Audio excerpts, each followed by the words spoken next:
Hi everyone, in this video we're going to be taking a look at this 2021 Toyota Prius. The Prius has been on sale now in the United States over 4 generations. This 4th generation model went on sale for the 2016 model year. This one in particular is an XLE all-wheel drive model. So there are 4 trim levels to the Prius. XLE is second from the top, so there's a limited model above this one, and then this one has all-wheel drive. It's an electrically assisted all-wheel drive system, so there's no drive shaft going to the rear wheels.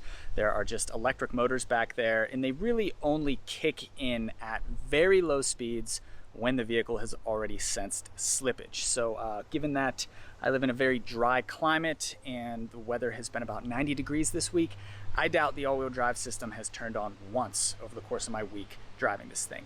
Either way though, there are really here in 2021, 2 different sides to the Prius. On one hand, it is extremely fuel efficient. The EPA rates this one, keep in mind it's all-wheel drive, at 49 miles per gallon combined. I've actually been seeing about 55 mpg though over the course of the past week. On the other hand though, this thing is kind of a nightmare from an ergonomic standpoint. When this thing came out 20 years ago, it needed to be quirky, I guess, to garner attention. Here in 2021 though, a vehicle really doesn't need to be this unique in order to justify being fuel efficient. There are plenty of competitors to the Prius on sale today that don't require you to make all the compromises that you make with this thing with regard to just weird design. We'll leave it at that. Well, we won't leave it at that. We'll investigate that more here. Let's do a quick tour of the Prius and then, yeah, take it for a drive. So for starters, this thing is very blue. In fact, the blue matches the blue haze around the Toyota logo that you'll find on every single Toyota hybrid product. These wheels are pretty small. What are they? 15-inch wheels. Wow, I have not seen 15-inch wheels on a vehicle in a long time. Toyota seems to really love sub 90-degree angles in its designs. I mean, this thing is just covered in these really tight little cuts and folds. I mean, there are just a lot of angles on this thing, seemingly for the sake of there being angles. You get hybrid badging on the fender, as if you didn't already know 20 years down the line. Hatchback design, that is somewhat practical, although there isn't a whole lot of overhead space in the rear, so it's not as practical as most hatchbacks. Here's the badging. So Prius all-wheel drive E, because it is an electrically motivated all-wheel drive system. Hybrid, once again. XLE, and then the badge back here also has that blue haze. Here's a look inside the hatch. So it is practical if you need to put the rear seats down and put something big back here. You can fit more in this vehicle than I think you would a Corolla sedan, so that kind of gives the Prius a leg up, at least for now. Back here you've got a hook. There's a light that you can turn on via a little switch here. That's unique. And then this cargo cover does cover the rear, so you could cover up if you had valuables back here and you're going to be away from the vehicle. You could put that cover over them, and yeah, not a whole lot else. Overhead here you've got a grab handle. That's it. Something else that is, well, a compromise with this vehicle that you'll note during the driving portion is that this rear, deck that bisects this window and then this, which you wouldn't know it, but it's also a window. This cuts directly through your line of sight out the rear view mirror. So as you're driving along, your visibility kind of looks like that. You'll see it in a minute, but it's just a design compromise for nothing. It's odd. Okay, the weirdness continues. Let's first take a look at the window sticker. So this is a 2021 Prius XLE all-wheel drive E hybrid. All you really need to know, Prius XLE with all-wheel drive as equipped. This one comes in at $31,629, factoring in that $995 destination fee. As I said, the name of the game here is fuel economy. Prius is rated by the EPA at 51 miles per gallon city, 47 highway, and 49 combined. Again, though, I've been seeing about 54 to 55 miles per gallon during the past week.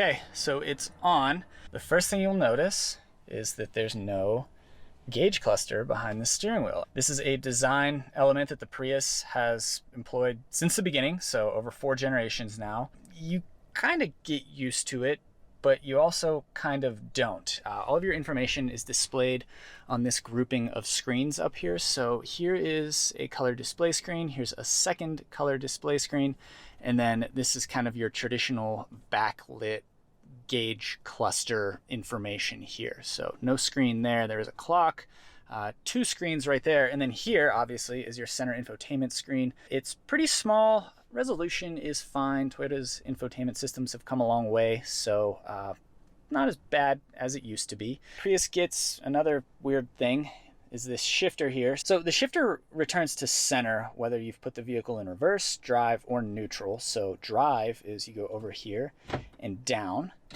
car's in drive. To go to park, push the P button here. So that little light comes on to tell you that the car's in park. And then to go in reverse, you go over and up. And you're probably gonna notice something right away.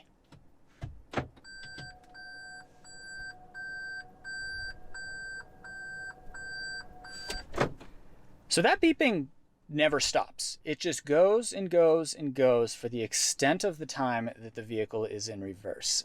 It is the most annoying sound I think I've ever experienced in any vehicle. Apparently you can turn it off. I tried. It involved holding the trip odometer button and then putting the car into drive and reverse and park and releasing the button and turning the car off, turning the car back on with the button held, park, reverse, drive, neutral, all this stuff. Clearly it didn't work.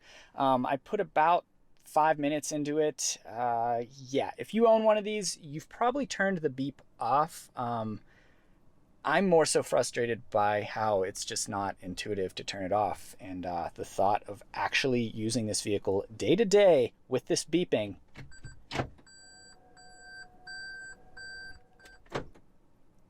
is absolutely insane. Anyway, though, moving on, pretty Spartan in here. A lot of just black plastic. Again, there's like curves and cuts just for the sake of it. Door handles are at this kind of unique angle. Switch gear, like in every Toyota, is pretty nice. I'll give them that. The vents are kind of cool. They say Prius right there, and then they're this oval shape, so it's like an oval inside of an oval. The steering wheel is pretty familiar, although it isn't Toyota's latest steering wheel design. You know, fairly intuitive. You've got all the active safety features in here. So we've got automatic emergency braking, lane keep assist, radar cruise control, blind spot monitoring. Toyota's pretty good about offering a comprehensive suite of active safety tech in pretty much all of its vehicles now. This one does have heated seats, so the switches are right here. Low, high, low, high. There's a wireless charging pad. That's this whole area right here. This is all gloss black. 2 cup holders, and then 12 volts and a USB-A port. Center console box opens from the side. There's a tray, and then it's not the deepest storage box. Another thing are these seats. I imagine this is a vinyl, but either way, if this vehicle has been sitting in the sun for more than a couple of minutes, these seats are brutal to sit down on. You kind of want to just turn the vehicle on, open the windows, and let it air out for a few minutes. All cars get hot when they sit in the sun, but these seats are actively working against you on a hot day. No sunroof overhead. You've got Toyota's little SOS button with the protective cover so you don't accidentally press it. Sunglass holder, lights, more lights. Oh, this design, pretty useless. It doesn't slide out. You know, you're really not getting useful coverage past this point because this thing just kind of creates weird shadows and glares. So, yeah, honestly, there's just not a lot in here that's done right. Car is in park. Let's hop in the back seat. Oh, one more thing. Parking brake is on the floor. That is a really old feature.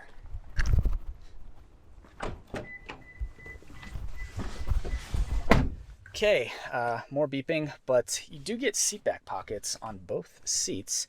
2 USB-A ports back here, nothing else down there. Over on the door, just pretty broad expanse of black plastic. It's hard plastic. Toyota's plastics luckily don't feel cheap, but this isn't exactly a nice material. Clearly it wasn't a priority to spend, really on either the front or the rear door panels. You do get armrests, 2 cup holders. Let's see, there's a light, there's a grab handle and a hook. And then you do have access to the cargo area from the back seat here. That might benefit you once or twice, I guess. There is enough room back here, about 5'10", 5'11". That's where the seat is when I'm driving. And you can see I've got, almost an index finger's worth of length between my knee and the driver's seat back. So yeah, that covers the back seat.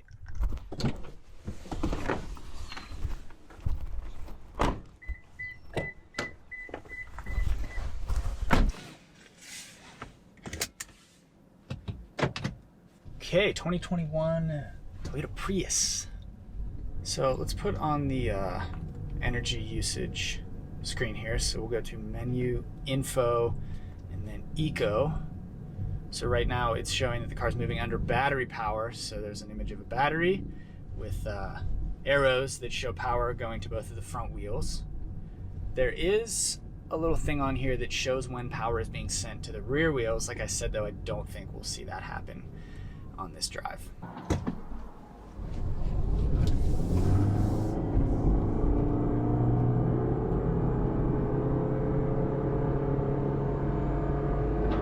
There's 50, so felt a little quicker than it did previously. Altogether, this vehicle is pretty slow.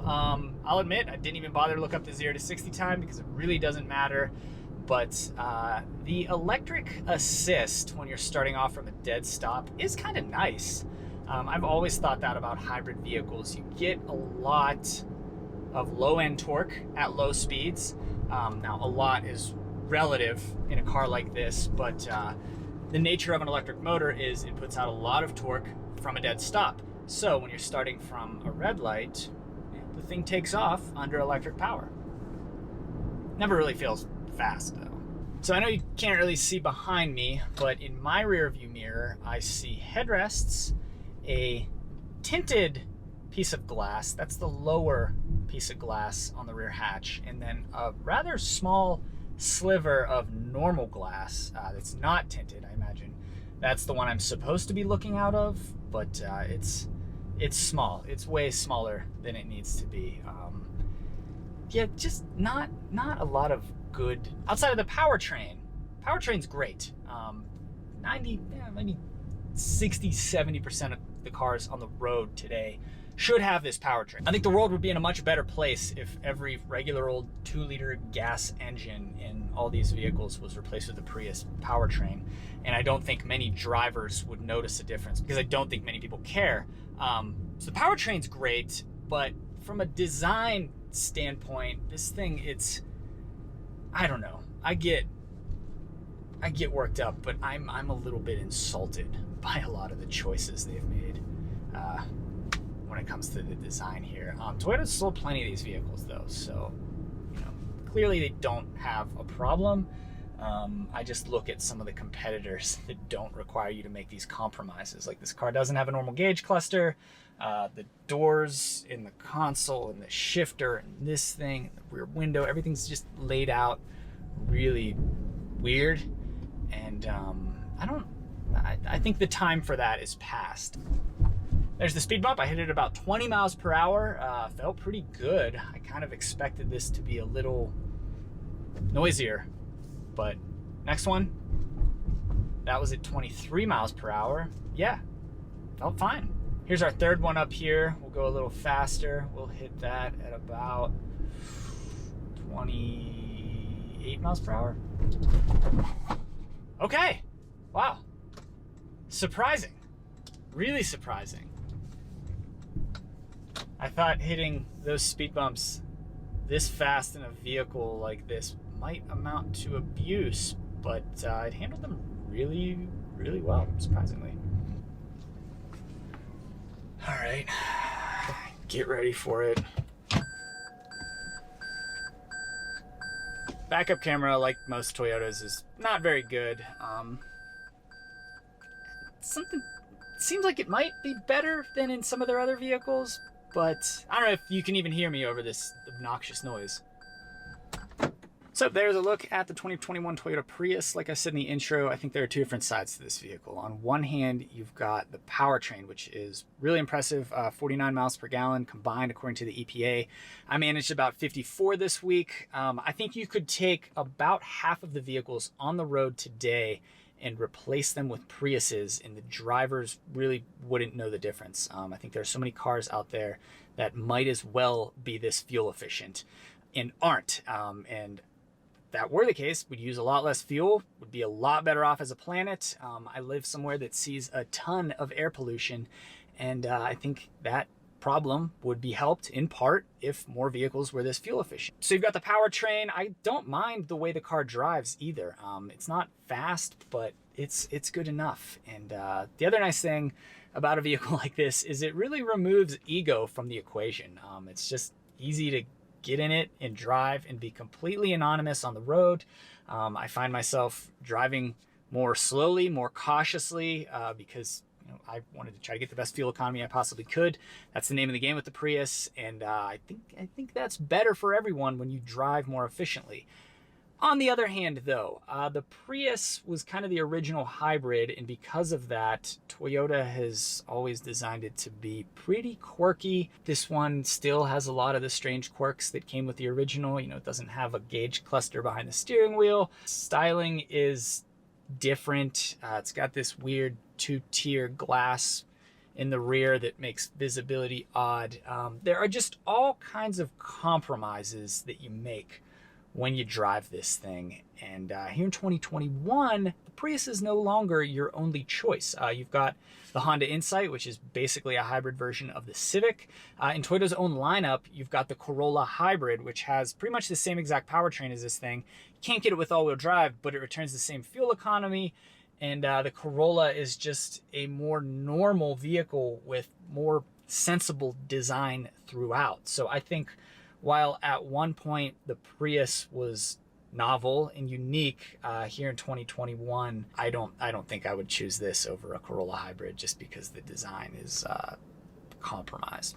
We'll leave it at that. But either way, Toyota Prius, a hugely important vehicle for the world. I don't know what its future holds. It doesn't seem like Toyota is going to apply the Prius brand to its future electric vehicles, and as more and more of Toyota's mainstream models become available with this hybrid powertrain. In fact, I think pretty much all of them are.